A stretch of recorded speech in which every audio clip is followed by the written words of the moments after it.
Hello everyone, আমি সুপ্রিয়া উর্ফ তুলি। তো আজকে একটা দুপুরবেলায় নিমন্ত্রণ ছিল। এই যে বাড়ির দুটো বাড়ির পরে, মানে আমাদের জমি কিনে বাড়ি করেছে এরা, তো এখানেই ভাই আমার আর মায়ের কিন্তু নিমন্ত্রণ ছিল। তা পুচকুকে যেহেতু মা ধরে রেখেছিল, ওই জন্য ভাই আর আমি কিন্তু চলে এসেছিলাম। আমি আর ভাই খেয়ে যাওয়ার পরে তারপরে কিন্তু মা আসবে।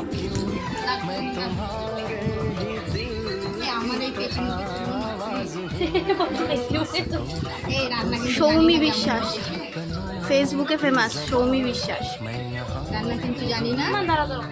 ওকে, তো অনুষ্ঠানটা কি সেটাই তো বলা হয়নি তোমাদের সাথে, ছিল অন্নপ্রাশনের নিমন্ত্রণ। তাই প্রথমেই খেতে বসে গেছিলাম, আর এদিকে দিয়ে দিয়েছিল কিন্তু রাইস, আর সাথে ছিল এই যে চিকেন কারি। আর সকালে কিন্তু পুচকুর আশীর্বাদ পর্ব হয়েছে, মামারা এসে খাইয়েছে। তো সকালে থেকে আসার কথা বলেছিল, কিন্তু পুচকুকে নিয়ে কিন্তু আমি আর আসতে পারিনি। তাই এখন একবারে দুপুরেই খাওয়ার টাইমেই চলে এসেছি, যে তাড়াতাড়ি করে গিয়েই বসে খেয়ে চলে আসবো। 1 ঘন্টার বেশি দেরি হলে তো আবার অসুবিধা হয়ে যাবে, কিন্তু 1 ঘন্টা টাইমও কিন্তু লাগেনি।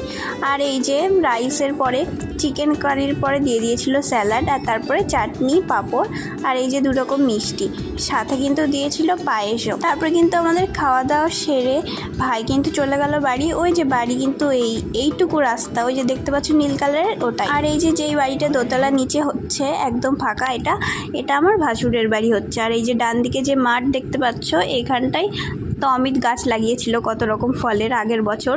তো সেই গাছগুলো তো পুরো বন্যা হয়ে পুরো গেল, 1-2 গাছ কিন্তু আছে। তারপরে আমার বান্ধবীটা একটু ভিডিও করে দিচ্ছিল, আর একটু খেজুর পাড়তে গেছিলাম আমরা, আর একটু আশফল। তারপর বাড়িতে এসে একটু রেস্ট নিয়ে পুচকুকে খাইয়ে কিন্তু ঘুমিয়ে পড়েছিলাম।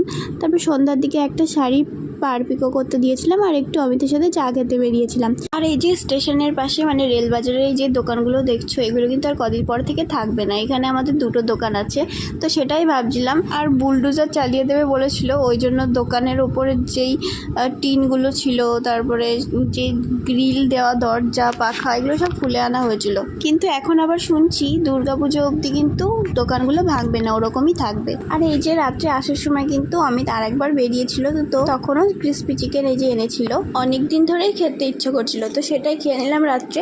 আর খেয়েছিলাম একটু রুটি আর তরকারি। আর এই যে এই পুচকুর কিন্তু আজকে অন্নপ্রাশন ছিল, তো রাত্রে এই যে ঘুমানোর সময় আমি আর আমার পুচকু গল্প করছিলাম। ও কখন ঘুমাবে তার তো কোনো ঠিক নেই, সারাদিন ঘুমিয়ে নিয়েছে। তো আজকের ভিডিওটা এই অবধি, দেখা হচ্ছে নেক্সট ভিডিওতে। Like, comment, share and follow করে দিও। কেমন লাগলো ভিডিওটা সবাই জানিও। Bye bye.